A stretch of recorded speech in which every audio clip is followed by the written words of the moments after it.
le pouvoir de l'observation. Si on observe un enfant qui met de l'eau partout, par exemple, ce qui n'arrive jamais, et bien peut-être que juste il a trop envie de jouer avec l'eau. Alors là, on peut se poser la question, comment est-ce que j'adapte mon environnement? Quel environnement est-ce que je lui propose? Est-ce que l'environnement que je lui propose, il lui permet de jouer avec l'eau? Et le matériel que je lui propose, est-ce qu'il lui permet ça? Et moi, est-ce que je suis disponible intellectuellement? Et je reviens toujours là-dessus, l'environnement, le matériel, la posture de l'adulte.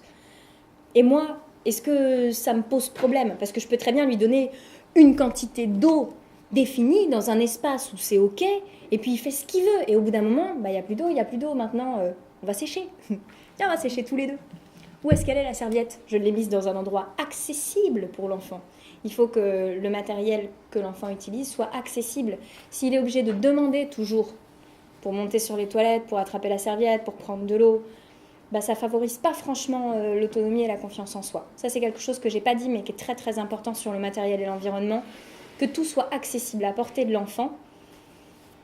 Mais quand je dis tout, ça ne veut pas dire tout. Ça veut dire on sélectionne ce qu'on propose et c'est en quantité limitée. Par exemple, les bouquins de la maison, on ne lui propose pas toute la bibliothèque. Ou les vêtements, quand il veut s'habiller le matin, on ne lui propose pas toute l'armoire.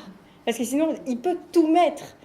Donc, seulement 1 ou 2 tenues, 3-4 bouquins, on sélectionne. C'est un vrai travail de préparation de l'environnement et du matériel.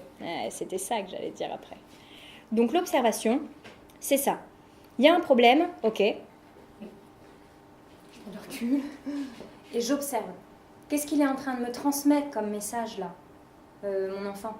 Si vous étiez tous en train de tchatcher dans un coin, je me dirais ok, observe. Vous avez envie de tchatcher, fais une pause. Et puis c'est très scientifique comme manière d'agir.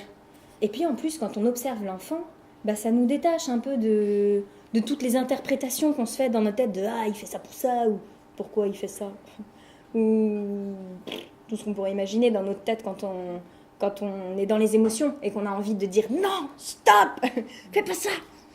Si on se retient et qu'on observe, on peut se dire ah, il y a quelque chose dans son développement psychomoteur qui a envie de s'exprimer.